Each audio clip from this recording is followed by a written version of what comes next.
Alright, so I'm going to be showing you guys my universal EV charger setup. Okay, so this can charge pretty much all EVs that use J1772 and Tesla charging, or the North America whatever standard that they changed it to.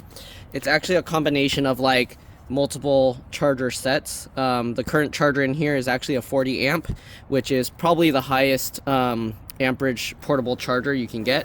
Has two zippers. Let's open it up and show you what's inside. Okay, it's a little bit tough to fit it all in here because it fits so perfectly well. This cloth came with it, so I just threw that in there, but I don't really need that. So first we have obviously the Tesla adapter. This came with the car. You can see it got banged up a little bit. This accidentally left on the back of my car one time and drove off with it, and then it ended up way down the street. It stayed attached and then it fell off. And actually it still works completely fine.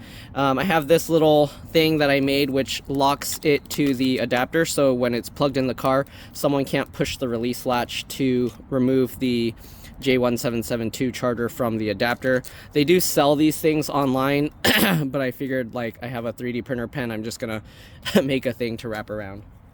Okay, so we got that. Next we have thing to basically charge with every single way.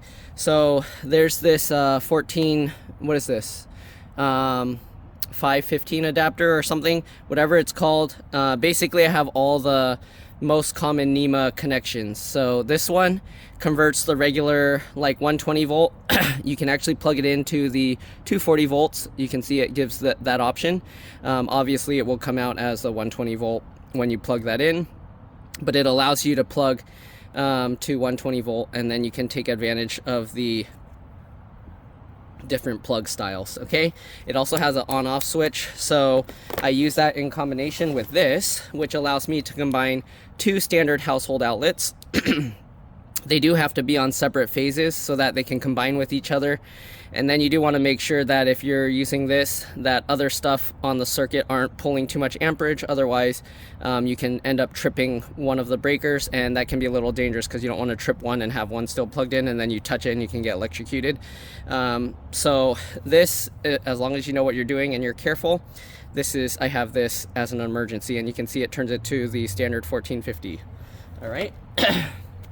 I have this. I'm not sure if I'm going to need it with this new charger, because this new charger has an option to turn on and off grounding. So we'll see. I'm going to test it with a generator that's not grounded, and then we'll find out. But this basically allows a generator to trick the charger to ground. If I remember correctly, it connects the neutral to the ground pin, so that way when it connects, it can see like the power going from the hot to the ground. All right. Then we got the I believe this is called the 650 NEMA 650 to 1450R.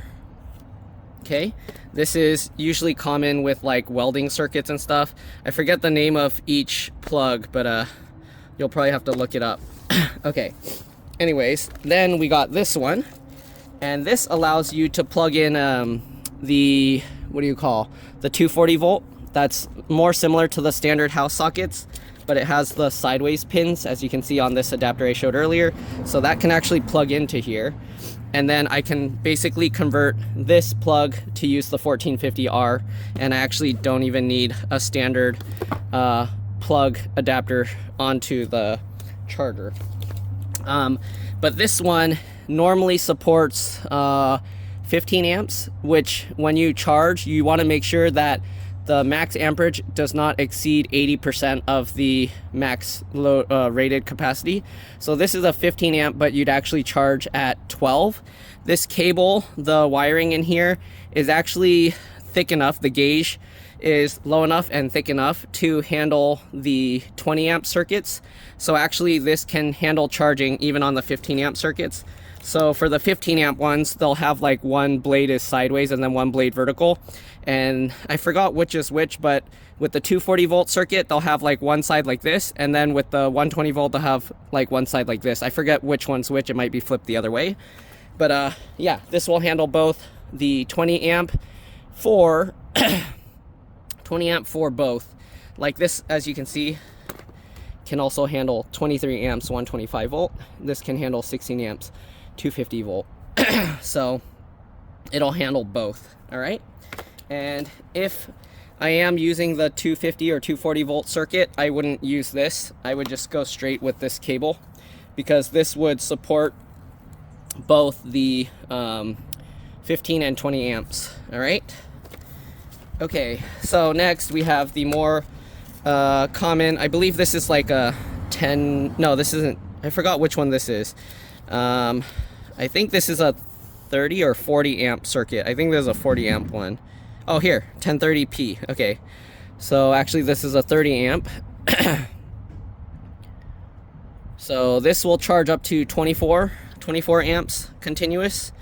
All right, and this is somewhat used on some dryers. Okay, this is what my current house dryer socket uses, the 1030, and then it converts it to 1450R. So all of these are actually using 1450. Let me see if it has the label on all of these so I can give you guys the right thing. Okay, so this is, yeah, NEMA 650. Okay, so NEMA 650. This one is a 615p. Okay, so this is the plug. That's what the P stands for. So again, this is the 615. The 620, the one that supports 20 amps, would have one vertical blade, but this is a 250 volt plug. All right, and then the standard, what was the standard one? I think the standard one is 515, but it doesn't say on here. Does it say on here? Nope, it doesn't say it on there either. All the, yeah, and there's the 1450. Okay, and also the 1450 is nice because it supports 120 or 125 volt and 250. So the voltage ranges usually from 110 to 120, but this says up to 125, and then usually this is like a 240. Okay, or 220 to 240. So the nice thing with this is it combines two hots to allow it to do the 250 or 240 volts, which is basically what that combiner cable I was showing you guys earlier, what do they do? Oh, which is basically what this does. So this takes two hots and it brings it out to these two hots. So normally, again, you would do that at the breaker panel, not in here, because it's safer and it makes sure that it's a dedicated circuit, that nothing else is plugged in there. Because if you're charging near the max and you plug in other stuff, you can actually overheat the wires and cause a fire. So you want to be very careful if you're using something like this. Make sure you know what you're doing. Okay, then we have this cable here, and this is NEMA 1430p. Okay, so this is what some other dryers use as well. So this is also 30 amp. Okay, the only difference is they added a ground plug here. The old style, the 1030p, or I don't know if that's older, I think it's older, doesn't have the ground. So this is the 1430, and then the 3-pin one was that the 1030. Yeah, 1030. Okay, so I came across this plug when I was traveling. I was in Canada and their dryer used this plug, so I bought this adapter for that use in the future. So they have that. Okay, then we have this one. This is an RV plug. This is actually only 120 volts, and RVs use this is 120 volt 30 amp. So this one doesn't charge that fast, but here you can see it's a TT30p, so it's TT30. All right, and they all convert to the 1450R, so I did that so that way we only need one charger. Okay, then we have this adapter which converts the standard the TT30 RV adapter to one of these twist lock receptacles. This actually came with my generator, and I'm going to be using this with that. Okay. Then we have this short extension that I made. This cable actually is only goes up to 40 amps, I believe, so it's not a standard 50 amp cable, but this is only what was it, like 4 feet, I think. Yeah, so this cable is about 4 feet, and I basically just made this little short extension. I probably don't need this but I made this little cable because before I was using it at my parents' house and my charger was just a little too short, so I ended up making this little cable, and it fits in the pack, so why not?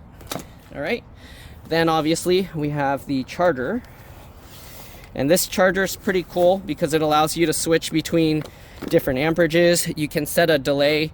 The problem is the only thing it doesn't let you do is you can't do fine like tuning of when you want it to start charging.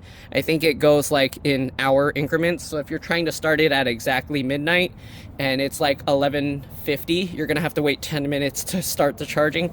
Otherwise, you're gonna tell it to start charging at 12:50. So that's one downside to the little setting. It doesn't have that quite exact setting. All right, and yeah, let's actually go ahead and show this. I guess I can show it on a regular outlet first. So let's actually plug this in. Okay, so we have the 1450 here. And again, I don't have a regular outlet to 1450. So what I use is I have that. Okay, so I have the regular 515, I believe this was called, the 515 adapter. And then I have this, what is that called? 615 adapter, and that allows me to plug this to here, and I convert this 1450 to a regular 120 volt house socket. So I'm going to plug this in the wall, we're going to plug in the charger, and then I'll show you how this works. All right, so let me plug that in and I'll be back. All right, so here you can see we have it plugged into just a regular outlet, 515 adapter if I remember correctly, and this is nice. I can power it on whenever I want. Here you can see this thing is starting up. The screen doesn't actually flicker like that. It's just the refresh rate of the camera. So here you can see it's set at 40 amps. We don't want that, so we're gonna press set. Oh, I have to hold the button, sorry. So, and then you can see we can change the current, the time, and the grounding. So right now, I'm gonna go to grounding, hold the button, and yes, grounding. Okay, we'll press and hold to say yes. Then we'll hold the set button again. We'll hold the set to change the current. And because this is a standard outlet, we can actually set the current. So 16 amps is the lowest, 24 amps, 32 amps, 40 amps. So the only problem with this charger, it's nice that you have the amperage changing, but it's assuming that you have a 1450 plug that supports 50 amps. Because since the wiring on most of these home things are only to support 15 amps, you actually only want to charge at 12 amps. So luckily for my Tesla, I can manually set that. For other EVs, you'd have to, hopefully you can set that. If you can't set that, then this adapter is not going to work well for you. You have to find a charger that can actually support lower amperages. Okay, so as you can see, I can set 16, so at least it's somewhat of a fail-safe, and then I will tell my car to charge at a different speed. So I'm going to set it at 16 amps, and let me go and plug this in my car. Okay, so give me a second. Let me unravel this and I'll be back. Okay, so as you can see, I was too lazy to move my car. It's all the way over there. So this 4-foot extension actually is useful. Have it plugged in there. This is off right now. We'll turn it on. Then we have the adapter to convert it. We got the cable for. Then we got this powering on, set to 120 volt, 16 amps. And it's going all the way to the car here. I am going to have to start the charging. So let me do that and I'll be back. All right, so I told my car to start charging and set it to 12 amps. You can see the green lights flashing. And we're gonna go back and look at the screen, see what it's actually showing here. Okay, 16 amps. You can see it's actually pulling 11.8 amps, 1.4 kilowatts, and how long it's been going. So you can see it's pulling it at 115 volts, 11.8 amps.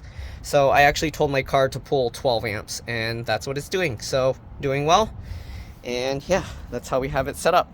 Okay, so now we're gonna test it with the no grounding setting and using the generator. Okay, so let me set that up and I'll be back. Okay, so here we have the generator, and first thing we're gonna do is we're gonna plug in this twist lock adapter because it doesn't have the other types. This thing supports 1600 running watts. So depending on the voltage we get out, that's going to be about 6 to 7 amps. So I'm going to twist this into place. So you can see this actually has a twist lock. Now you can't unplug it. We're going to start up the generator. We can plug this in. It's going to be noisy, so keep that in mind. Okay, but we're going to plug this guy in. Give me a second here. Okay. I might have a customer here. But yeah. All right, let's start up the generator. So first thing we got to do, it actually shows here. Oops, and why am I going to the back? So we got this. We already did all of that. So we're going to turn this into the on position. All right, basically opening the vent. We're going to turn the gas one to the on position. Then we're going to pull the choke out.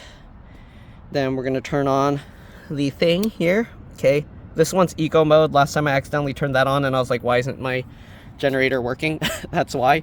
Oh, this is in the way of the pull handle, so I might have to take this out, but let's see. All right, now let's go ahead and pull this and see if we can start it. I don't know if I can do it with one hand, but let's try. I'm gonna have to stand on it. There we go. We'll push in the choke and we'll set it to eco mode. So we'll let that run. Let's go ahead now. We'll let it run for a bit and then we'll plug in the cable. All right, so I'll see you guys in a bit. All right, so for noise purposes, I'm not sure if you can hear me right now, but I actually unplugged the thing from my car. Again, I do have to set the amperage on my car because the lowest can go is 16 amps. So we're gonna set it to 6 or 7 amps at the 110 or 120 volts, okay? So here's the charger. We're gonna plug it in here.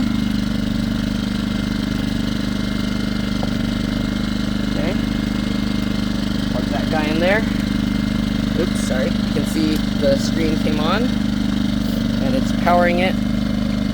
Again, I am going to have to tell my car to start charging because it's set to start at midnight, so it's not going to go. Here you can see poor grounding protection. So we're going to do, hold the set button, go to grounding,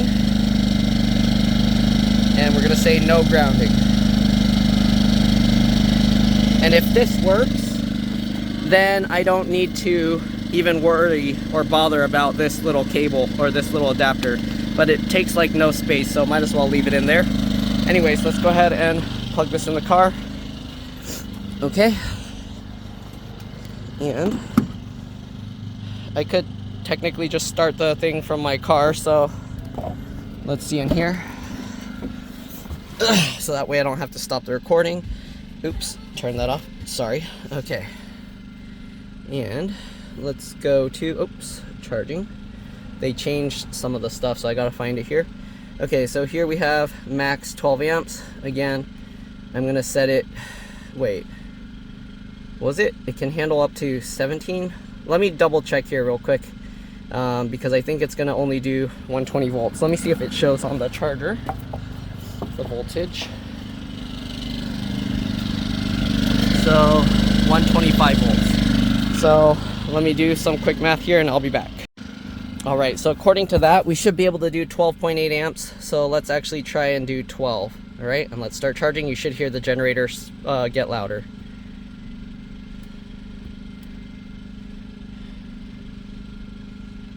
Is it starting? Okay, it's trying to start.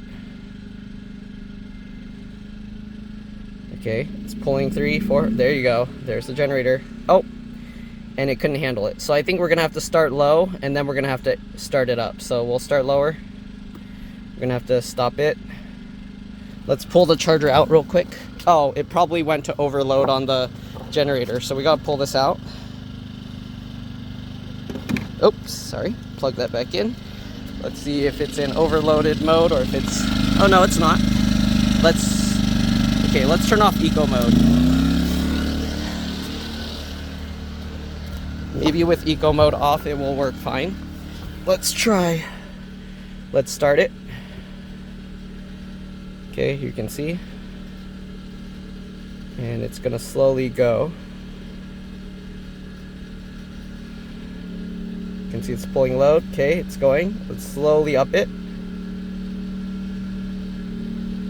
You can see it's doing 7 amps now, 8 amps, 9 amps, 10 amps,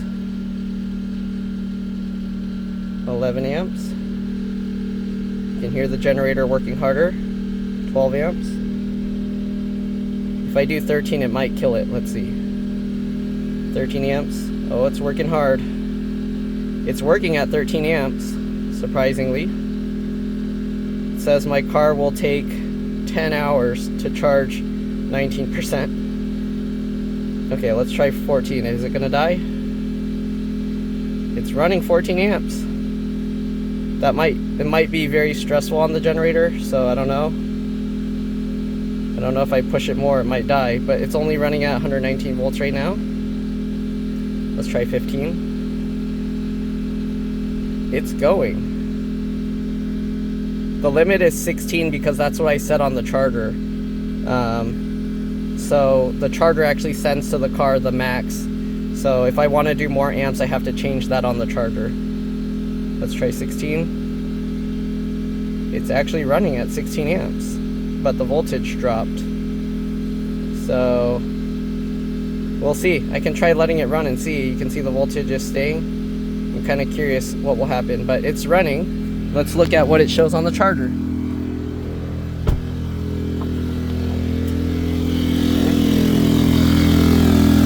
And actually overload. So you can see we overloaded it. All right, let's unplug this. And we're gonna have to reset the overload thing. Oh, I guess you just turn it off and turn it back on. It's gonna probably make a pop sound. Oh, it actually, oh, there you go. Okay, so we turned that off, and yeah, it does work, but again, you do have to change the overload, make sure you get the right amperage. But that's pretty much it. It works. Thanks for watching, and I'll see you on the next one. That grounding thing works. I don't even need this plug. So this charger's pretty cool. The only thing I wish it had was a lower setting to 12 amps. But because my car lets me manually set it, it works really well. Other cars let you set it as well, but I don't know what their setting will be.